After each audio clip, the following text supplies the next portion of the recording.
L-investiment kapitali fil-korpi dixxiplinati huwa 6 darbit aktar minn dak ta' 10 snin ilu. Dan intqal mill-Ministru għall-Intern, is-Sigurtà Nazzjonali u l-Infurzar tal-Liġi Byron Camilleri waqt l-estimi finanzjarji tal-Ministeru li jmexxi għall-baġit għas-sena li ġejja. Il-Ministru Camilleri aċċenna kif se jibqgħu jsiru l-investimenti neċessarji kollha fil-korpi dixxiplinati ta' pajjiżna sabiex ikomplu jżidu r-riżorsi umani u t-tamir li bih jagħti servizz lill-poplu.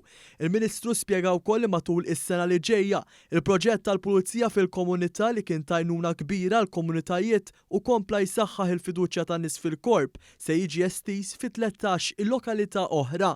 Tul id-diskors tiegħu il-Ministru tenna wkoll il-politika u l-ħidma ta' dan il-Gvern fil-qasam tal-immigrazzjoni u spjega li tnaqqis drastiku fin-numru ta' wasliet ta' immigranti fl-aħħar xhur huwa riżultati ta' deċiżjonijiet li ħal-Gvern b'mod speċjali il-ħidma li segwiet wara li ġie ffirmat ftehim mal-awtoritajiet Libjani. Ir-realtà turina li l-waslit f'Malta naqsu ħafna. Meta ngħid naqsu sal-lum meta wieħed jikkumpara ma' 2019 wieħed jara li naqsu b'81%, jiġifieri l-ammont huwa kbir ħafna ta' kemm naqsu. U jekk wieħed iqabbel mas-sena l-oħra 2020 jara li naqsu 73%. U spjega li tul din is-sena kien hemm rekord ta' immigranti li ġew irritornati kif kien instab li ma kellhom l-ebda dritt għal ażil u spjega li riżultat ta' hekk iċ-ċentru miftuħ tal-immigranti ġewwa l-Marsa se jkun qed jingħalaq kompletament biex b'hekk din iż-żona tingħata lura lil Marsin f'qagħda riabilitata.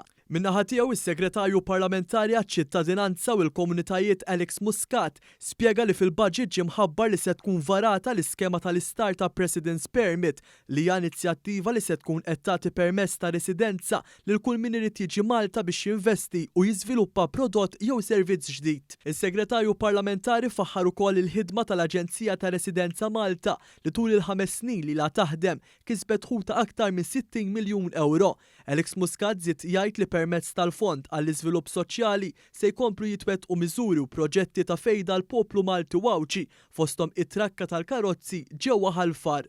Ħloqna dan il-karus nazzjonali li fih warrabna ħafna ġid matul is-snin jfisser kemm kien importanti l-għaqal ekonomiku u l-foresight li kellna. U ħansemmi uħud mill-inizjattivi illi għamilna u li qed nagħmlu mill-NDSF. Insemmi żewġ proġetti partikolari, iċ-Ċentru Nazzjonali tal-Motorsports illi ħabbarna ftit tal-ġimgħat ilu. Investiment ta' mhux inqas minn 20 miljun euro